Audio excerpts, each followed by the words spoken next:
एक समय की बात है, एक बड़े और समृद्ध नगर में सेठ जगन्नाथ नाम का एक बहुत धनवान व्यापारी रहता था। नगर में उसकी बड़ी हवेली थी, कई दुकानें थी और दूर-दूर के देशों तक उसका व्यापार फैला हुआ था।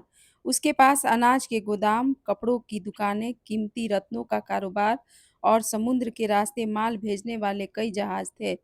नगर के लोग सेठ जगन्नाथ का बहुत सम्मान करते थे, लेकिन इतनी बड़ी दौलत होने के बावजूद सेठ के मन में एक चिंता हमेशा रहती थी और वह चिंता थी इसका इकलौता बेटा अमरजीत। अमरजीत जवान हो गया था, लेकिन उसे मेहनत करने की आदत बिल्कुल नहीं थी। बचपन से उसने अपने पिता को धन कमाते देखा था, इसलिए उसे लगता था कि दुनिया में सबसे बड़ी चीज़ पैसा है और पैसा उसके पास वैसे ही हमेशा रहेगा। सुबह देर तक सोना, दोस्तों के साथ घूमना, नए कपड़े पहनना और शाम को घर लौटकर पिता से खर्च के लिए पैसे मांगना ही उसकी ज़िंदगी बन चुकी थी। सेठ जगन्नाथ कई बार बेटे को समझाते, बेटा धन हमेशा एक जैसा नहीं रहता। आज हमारे पास है तो कल किसी और के पास भी हो सकता है। आदमी को अपनी मेहनत पर भरोसा रखना चाहिए। अमरजीत हंसकर कहता, अरे बापू, आप भी कैसी बातें करते हो? आपके पास इतनी दौलत है तो मैं पूरी जिंदगी आराम से बैठकर खा सकता हूँ। सेठ जगन्नाथ बेटे की बात सुनकर चुप हो जाते। उन्हें पता था कि दौलत की कमी नहीं है, लेकिन समझदारी की कमी जरूर है। एक दिन सुबह सेठ जगन्नाथ अपने आंगन में बैठे हिसाब किताब देख रहे थे। तभी अमरजीत वहां आया और बोला, बापू, आज बड़े परेशान दिखाई दे रहे हो। सेठ ने कहा, परेशान नहीं हूँ बेटा, बस एक बात सोच रहा हूँ। अमरजीत बोला, हाँ बापू, क्या बात है? कौन सा झंझट में डाल रहे हो अब? सेठ जगन्नाथ मुस्कुराए और बोले, झंझट नहीं बेटा, सोचा है अब तेरा ब्याह कर दिया जाए। जवान हो गया है, घर गृहस्थी का समय आ गया है। अमरजीत ने तुरंत कहा, हाँ कर लेते हैं ब्याह, करने में क्या हर्ज है। लेकिन बापू, हमारी तो एक ही शर्त है। सेठ ने हंसते हुए कहा, शर्त भी रख ले बेटा, भला हम तुम्हारी शर्त पूरी न कर पाएंगे क्या? अमरजीत ने बड़े आत्मविश्वास से कहा, हम उसी लुगाई से ब्याह करेंगे जो हमसे रोज 100 जूते खाएगी। सेठ जगन्नाथ के हाथ से कलम छूटते छूटते बची। उन्होंने बेटे की तरफ घूर कर देखा और बोले, ये तू क्या अनाप शनाप बक रहा है? रोज 100 जूते? भला कोई बाप अपनी बेटी ऐसे घर में देगा क्या? अमरजीत बोला, तो मत दो, हम तो ब्याह ही तब करेंगे जब हमारी ये शर्त पूरी होगी, ना हो सके तो हम कुंवारे ही भले। सेठ जगन्नाथ ने बेटे को बहुत समझाया, लेकिन अमरजीत अपनी बात पर अड़ा रहा। कुछ दिनों के बाद सेठ रमाकांत नाम का एक व्यापारी सेठ जगन्नाथ के घर आया। सेठ रमाकांत भी अच्छे घराने के आदमी थे। उनकी एक ही बेटी थी, सुलोचना। सुलोचना सुंदर होने के साथ साथ बेहद समझदार भी थी। वह पढ़ी लिखी थी, घर के काम काज को समझती थी और सबसे बड़ी बात यह कि वह किसी की बात को बिना सोचे स्वीकार नहीं करती थी। सेठ रमाकांत ने बैठते ही कहा, सेठ जी, सुना है तुम्हारे लड़के की खातिर रिश्ता ढूंढ रहे हो। हमारी एक बेटी है सुलोचना, गुणवान है, घर गृहस्थी में निपुण है, सोचा तुमसे बात करके देख लूं। सेठ जगन्नाथ ने कहा, अरे सेठ जी, बहुत भले आए, रिश्ता अच्छा है तो हमें भी क्या आपत्ति होगी, लेकिन हमारे बेटे की एक शर्त है। रमाकांत ने पूछा, कैसी शर्त? तभी अमरजीत वहां आ गया। अमरजीत ने बिना झिझक के कहा, सुन लीजिए साहूकार साहब, हमारे ब्याह की एक ही शर्त है। जो लड़की हमसे ब्याह करेगी वह हमसे रोज 100 जूते खाएगी। अगर तुम्हारी बेटी राजी हो तो रिश्ता पक्का कर लो, नहीं तो ये दरवाजा उधर है। सेठ रमाकांत को जैसे किसी ने पत्थर का बना दिया। उन्होंने बेटे की तरफ देखा और फिर सेठ जगन्नाथ की ओर। बोले, हमने बहुत रिश्ते देखे हैं, बड़े बड़े दहेज मांगने वाले भी देखे हैं, लेकिन रोज के 100 जूते, बाप रे बाप, हमारी बिटिया हमारे कलेजे का टुकड़ा है। भला कौन बाप होगा जो अपने कलेजे के टुकड़े को ऐसे घर में भेजना चाहेगा? राम राम भाई, ऐसा रिश्ता हमें मंजूर नहीं। रामाकांत वहां से उठकर सीधे अपने घर लौट आए। घर पहुंचते ही उसकी पत्नी ने पूछा, अरे आप तो बड़े मायूस बैठे हो, रिश्ते वाले सेठ से मिले नहीं का? कुछ बात बनी? रमाकांत ने कहा, बात तो बने भाई, उसके लड़के ने ऐसी शर्त रख दी कि सुनोगी तो हैरान रह जाओगी। पत्नी बोली, अरे का शर्त? दहेज मांग लिया का? कितना मांगा? रमाकांत बोले, दहेज मांगता तो फिर भी सोच लेते, लेकिन उस लौंडे ने कहा कि जो लड़की उससे ब्याह करेगी उसे रोज 100 जूते उसके हाथ से खाने पड़ेंगे। पत्नी ने माथे पर हाथ रख लिया। हे भगवान! इतनी ओछी बात कह भी कैसे दी उस लड़के ने? इंसान है कि हैवान? लाखों में एक है हमारी फूल सी सुलोचना। आपने उन्हें मना तो कर दिया होगा ना? रमाकांत बोले, बिल्कुल मना कर दिया। ऐसे लड़के के साथ अपनी बेटी का ब्याह थोड़ी ही करूँगा। तभी पास के कमरे में बैठी सुलोचना ने सारी बातें सुन ली। वह रात को अपने पिता के पास गई। पिताजी, आप अभी तक जागे हुए हैं? रमाकांत ने कहा, हाँ बेटी, तू अभी तक सोई नहीं? सुलोचना बोली, मैं वो सब सुन रही थी जो आप माँ से कह रहे थे। पिताजी, मैं उसी लड़के से ब्याह करूंगी। रमाकांत चौंक गए। हे राम, ये क्या बोल रही है पगली? तुम्हें पता है तू क्या कह रही है? वो लड़का तुझे रोज 100 जूते मारेगा। सुलोचना शांत आवाज में बोली, पिताजी मुझे पूरा पता है, लेकिन मेरा ब्याह आप उसी लड़के से करवा दीजिए। रमाकांत ने कहा, ना बेटी, हम जिस लड़के ने तो मूर्खता की है, अब तुम भी उसके जैसी ही बातें कर रही हो। ऐसा वर तो दुश्मन भी न ढूंढे। सुलोचना बोली, पिताजी मैं जानती हूँ कि उसकी शर्त गलत है, लेकिन मैं यह भी जानती हूँ कि उसकी ज़िंदगी में मेहनत की कमी है। उसके पास धन है, मगर अपनी कमाई नहीं। उसे लगता है कि धन के कारण उसे हर अधिकार मिल गया है। मैं उससे डरकर भागना नहीं चाहती। मैं चाहती हूँ कि वह अपनी गलती खुद समझे। रमाकांत ने पूछा, और अगर वह नहीं समझा तो? सुलोचना बोली, तब मैं अपना रास्ता खुद चुन लूँगी, लेकिन एक मौका ज़रूर देना चाहती हूँ। बहुत समझाने के बाद भी सुलोचना नहीं मानी। आखिरकार रमाकांत की बेटी की बात स्वीकार करनी पड़ी। दोनों परिवारों के बीच विवाह की बात शुरू हो गई। सेठ जगन्नाथ ने पूछा, सेठ जी, अगर तुम्हें दान दहेज चाहिए तो बता दो, जो कहोगे सो दे देंगे। गहना, ज़मीन, रुपया जो भी माँगो, लेकिन ये 100 जूतों वाली शर्त वापस ले लो बेटा। अमरजीत बोला, ना बाबा ना, ना एक दमड़ी चाहिए, ना एक ढेला। दहेज-वहेज हम नहीं लेते। शर्त वही रहेगी, शादी करनी है तो करो, नहीं तो अपनी बेटी का रिश्ता कहीं और ढूँढो। हमें कोई जल्दी नहीं है। सुलोचना ने यह सुना तो बोली, शर्त मंजूर है। रमाकांत ने बेटी की ओर देखा, लेकिन बेटी के चेहरे पे ज़रा भी डर नहीं था। विवाह का दिन आ गया। ढोल बजने लगे, रिश्तेदार जमा हो गए। उसकी सास ने आरती उतारी और कहा, आओ बहू आओ, नज़र उतारूँ तुम्हारी। रौनक आ गई घर की। घर की औरतें बोली, वाह बड़ी सुंदर और सुशील बहू है। घर के भाग खुल गए। सुलोचना ने सबको सम्मान दिया। दिन भर शादी की रस्में चलती रही। रात को जब सब लोग अपने अपने कमरों में चले गए तो अमरजीत सुलोचना के कमरे में आया। उसने कहा, रानी जल्दी से अब अपना सर आगे कर, हमें अपनी रोज की 100 जूते की खुराक पूरी करनी है। सुलोचना ने शांत होकर कहा, ठहरिए जरा ठहरिए, मैं कहीं भागी नहीं जा रही। बात 100 जूतों की है तो 100 ही मार लेना, लेकिन उससे पहले मेरी एक बात का जवाब दीजिए। अमरजीत बोला, अब बातें बनाने से काम नहीं चलेगा रानी, जल्दी से अपना सर आगे कर। सुलोचना बोली, देखिए मुझे 100 जूतों से डर नहीं लगता, सब जान समझ कर ही तो मैं आपसे ब्याह करके आई हूँ।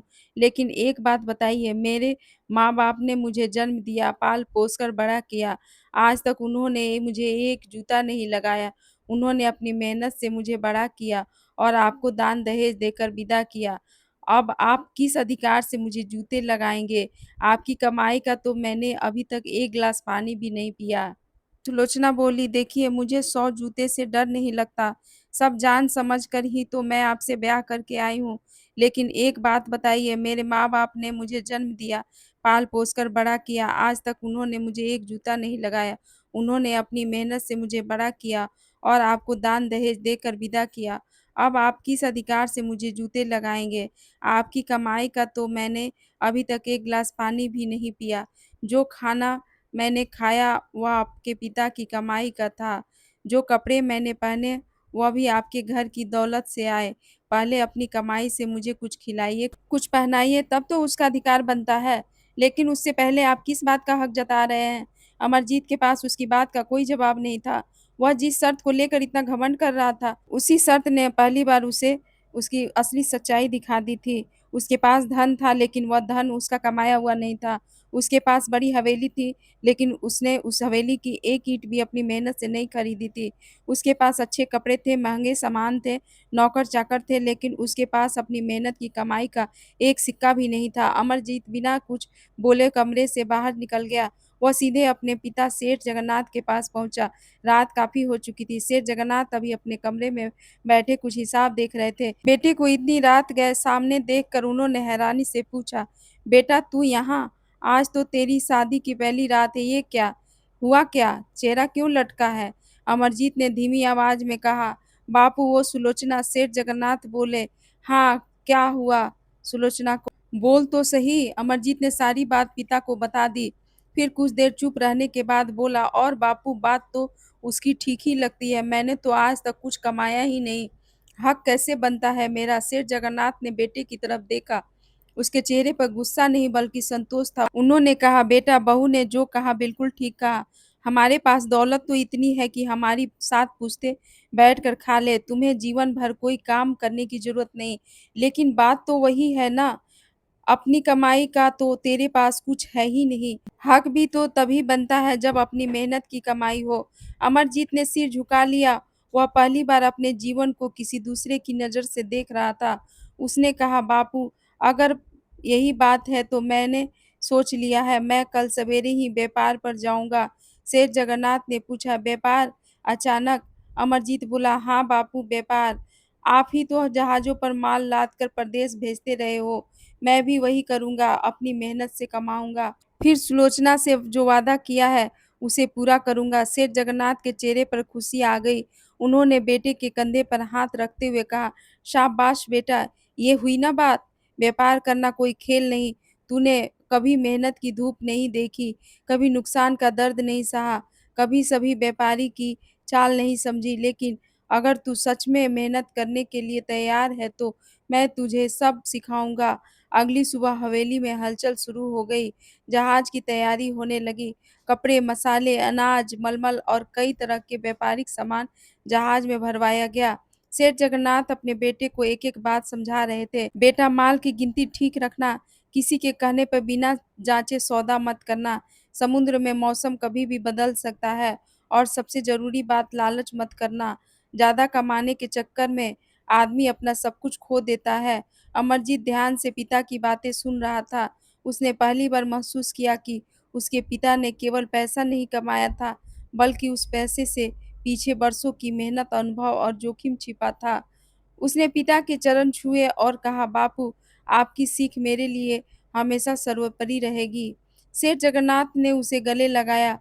"जा बेटा, मेहनत कर और याद रखना वापस सिर्फ धन लेकर मत आना, समझ लेकर आना।" सुलोचना भी उसे विदा करने के लिए बंदरगाह पर आई। अमरजीत ने कहा, "तुम देखना, मैं बहुत जल्दी ढेर सारा धन कमा कर लौटूँगा और फिर उस धन से तुम्हें खिलाऊँगा, पिलाऊँगा, कपड़े और आभूषण दूँगा। फिर तुम पर मेरा पूरा हक होगा।" सुलोचना मुस्कुराकर बोली, "ठीक है, जब आप लौट कर आओगे ना, तो मेरा सर आपके सामने झुका हुआ पाएँगे। बस आप मेहनत करके लौटिएगा और अपने साथ अनुभव भी लेकर आइएगा।" अमरजीत ने कहा, "और हाँ, मैं जितने दिन बाहर रहूँगा, उतने दिन का हिसाब से जब लौटूँगा तो एक-एक दिन का जूता वसूल करूँगा।" सुलोचना ने मुस्कुरा कर कहा, "ठीक है मेरे सरताज, पहले आप अपनी कमाई लेकर लौट आइए।" जहाज़ धीरे-धीरे बंदरगाह से दूर जाने लगा। अमरजीत ने पीछे मुड़कर देखा, पिता और सुलोचना दोनों उसे विदा कर रहे थे। कुछ ही देर में नगर दूर दिखाई देने लगा और फिर समुद्र की विशाल लहरों के बीच सब कुछ गायब हो गया। यात्रा शुरू होते ही अमरजीत को समझ आने लगा कि व्यापार उतना आसान नहीं जितना वह सोचता था। सुबह सूरज निकलने से पहले उठना पड़ता, माल की गिनती करनी पड़ती, नाविकों के साथ जहाज की व्यवस्था देखनी पड़ती, कभी तेज हवा चलती तो जहाज को संभालना पड़ता और कभी समुद्र बिल्कुल शांत हो जाता। एक दिन अमरजीत ने एक नाविक को देखा जो लगातार काम कर रहा था। उसने पूछा, "तुम इतने घंटे काम करते हो, थकते नहीं?" नाविक मुस्कुराकर बोला, "मालिक, थकता तो हूँ, लेकिन घर पर बच्चे हैं, उनकी रोटी मेरी मेहनत से आती है। अगर मैं काम छोड़ दूँ, तो उनका चूल्हा कैसे जलेगा?" ये बात अमरजीत के मन में उतर गई। उसने सोचा, मैंने तो कभी भूख की चिंता किए बिना पिता से पैसे माँग लिए, लेकिन ये लोग अपनी मेहनत से हर निवाला कमाते हैं। यात्रा आगे बढ़ती गई, समुद्र की लहरें कभी शांत रहती और कभी इतनी तेज हो जाती कि जहाज हिलने लगता। एक दिन बहुत तेज हवा चली, जहाज जोर-जोर से हिलने लगा। नाविक चिल्लाए, "मालिक सावधान, मौसम बिगड़ रहा है।" अमरजीत का चेहरा डर से पीला पड़ गया। उसने पहली बार महसूस किया कि पिता की दौलत उसे समुद्र की लहरों से नहीं बचा सकती। उसे अपने साथियों के साथ मिलकर जहाज सँभालना पड़ा। पूरी रात मेहनत करने के बाद सुबह मौसम शांत हुआ। अमरजीत थका हुआ डेक पर बैठ गया। उसके कपड़े भीग चुके थे और हाथों में दर्द था। उसने आकाश की ओर देखा और मन ही मन कहा, "बापू, अब समझ आ रहा है कि आपने ये सब कैसे कमाया होगा।" कुछ दिनों के बाद नाविक ने दूर इशारा करते हुए कहा, "मालिक, सामने बंदरगाह दिखाई दे रही है।" अमरजीत उठकर खड़ा हुआ। "कितनी दूर है?" नाविक बोला, "बस कुछ ही देर में पहुँच जाएँगे। 3 दिन में से जहाज लगातार चल रहा है। जहाज को भी आराम देना होगा।" अमरजीत ने कहा, "हाँ, लंगर डालो, थोड़ा इस नगरी का भी जायज़ा ले आते हैं। देखते हैं यहाँ क्या भाव-ताव है।" जहाज किनारे लगा, अमरजीत अपने कुछ साथियों के साथ बाजार की ओर निकल पड़ा। यह नगर उसके लिए बिल्कुल नया था। चारों ओर बड़े-बड़े बाजार, मसालों की खुशबू, कपड़ों की दुकानें और अलग-अलग देशों से आए व्यापारी दिखाई दे रहे थे। अमरजीत एक दुकान के पास पहुंचा ही था कि एक आदमी ने उसे देखते ही कहा, "अच्छा, इस बार तुम आए हो, तुम्हारे पिताजी नहीं आए?"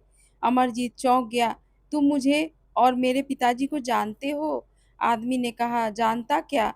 तुम्हारे पिताजी तो बड़े तेज आदमी हैं।" अमरजीत ने पूछा, "क्या मतलब?" वह आदमी बोला, "मेरी आँख तक गिरवी रखवा ली उन्होंने।" अमरजीत के पैरों तले ज़मीन खिसक गई। "क्या आँख गिरवी?" आदमी ने कहा, "हाँ, पिछली बार जब तुम्हारे पिताजी यहाँ आए थे, तब मुझे पैसों की बहुत ज़रूरत थी। उस समय हमारे बीच एक अनोखा समझौता हुआ था। मैंने उनसे 50 स्वर्ण मुद्राएँ ली थी और अपनी एक आँख गिरवी रख दी थी। अब बड़ी मुश्किल से मैंने वही 50 स्वर्ण मुद्राएँ फिर से इकट्ठी की है। अब मुझे अपनी आँख वापस चाहिए।" अमरजीत ने हैरानी से कहा, "लेकिन मुझे तो इसके बारे में कुछ पता ही नहीं।" आदमी बोला, "मुझे इससे कोई फ़र्क नहीं पड़ता कि सामने बेटा है या बाप, मुझे तो अपनी आँख वापस चाहिए, अभी के अभी।" अमरजीत ने अपने साथ आए आदमी से कहा, "पिताजी के पुराने हिसाब-किताब देखो।" हिसाब देखने पर सचमुच उस व्यक्ति का नाम दर्ज था। अमरजीत समझ गया कि उसके पिता ने ज़रूरत के समय उसकी मदद की थी। लेकिन समझौते के कारण अब मामला उलझ गया था। अमरजीत ने अपनी तरफ से उस आदमी की मदद करने का फैसला किया। उसने कहा, "ठीक है, तुम्हारी जितनी रकम बनती है मैं चुका दूँगा।" उसने उसे आवश्यक धन दिया। वह आदमी अपनी गिरवी रखी चीज़ वापस पाकर भावुक हो गया। उसने कहा, "तुम्हारे पिता ने उस समय मेरी मदद की थी, लेकिन आज तुमने मेरे सिर से एक बड़ा बोझ उतार दिया।" अमरजीत आगे बढ़ा, लेकिन उसके मन में सवाल उठ रहा था, पिताजी ने इस नगर में और क्या-क्या समझौते कर रखे हैं। वह अभी कुछ दूर ही गया था कि एक लंगड़ा व्यक्ति उसके सामने आ गया। उसने कहा, "अच्छा, इस बार तुम्हारे पिताजी नहीं आए, तुम्हें भेज दिया?" अमरजीत ने हैरानी से पूछा, "तुम भी मेरे पिताजी को जानते हो?" वह व्यक्ति बोला, "जानता क्यों नहीं? तुम्हारे पिताजी तो बड़े तेज हैं। मेरी एक टाँग गिरवी रखी हुई है उन्होंने।" अमरजीत के होश उड़ गए। "अब टाँग भी?" वह व्यक्ति बोला, "हाँ, मुसीबत के समय तुम्हारे पिताजी ने मुझे पैसे दिए थे। अब मैं अपना पुराना हिसाब पूरा करके अपनी चीज़ वापस लेना चाहता हूँ।" अमरजीत ने पिता की किताब निकलवाई, उसमें उसका भी हिसाब दर्ज था। अमरजीत ने गहरी साँस ली और बोला, "ठीक है, जितना हिसाब है मैं चुका दूँगा।" उस व्यक्ति को भी धन देकर अमरजीत ने पुराना मामला समाप्त किया। वह आदमी जाते-जाते बोला, "तुम्हारे पिता बड़े व्यापारी हैं, लेकिन आज उनके बेटे ने भी अपना दिल बड़ा साबित कर दिया।" अमरजीत चुप रहा। अब उसे समझ आने लगा कि व्यापार केवल सोने के सिक्के गिनने का नाम नहीं है, हर सौदे के पीछे किसी इंसान की ज़रूरत, मजबूरी और भरोसा भी जुड़ा होता है। अमरजीत ने उसी नगर में व्यापार शुरू करने का फैसला किया।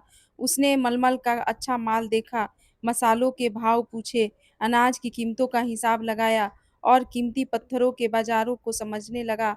एक व्यापारी उसके सामने आया और बोला, "सेठ जी, हीरे जवाहरात देख लो, शुद्ध है, पारखी है तो परख लो, ऐसा हीरा और कहीं नहीं मिलेगा।" अमरजीत ने पत्थर को ध्यान से देखा। व्यापारी ने सोचा कि नया लड़का है, आसानी से झांसे में आ जाएगा। लेकिन अमरजीत ने कहा, "इसकी चमक अच्छी है, लेकिन इसमें मिलावट है।" व्यापारी घबरा गया। अमरजीत बोला, "मैं नया हूँ, लेकिन मूर्ख नहीं, पहले जाँच होगी फिर सौदा। व्यापारी को अपना झूठ मानना पड़ा। अमरजीत को पहली बार अपनी मेहनत और सीख पर गर्व हुआ। शाम ढलने लगी, वह बाजार से लौट रहा था। तभी एक सुंदर हवेली के सामने एक महिला ने उसे देखकर कहा, "लगता है तुम इस नगर में नए हो?"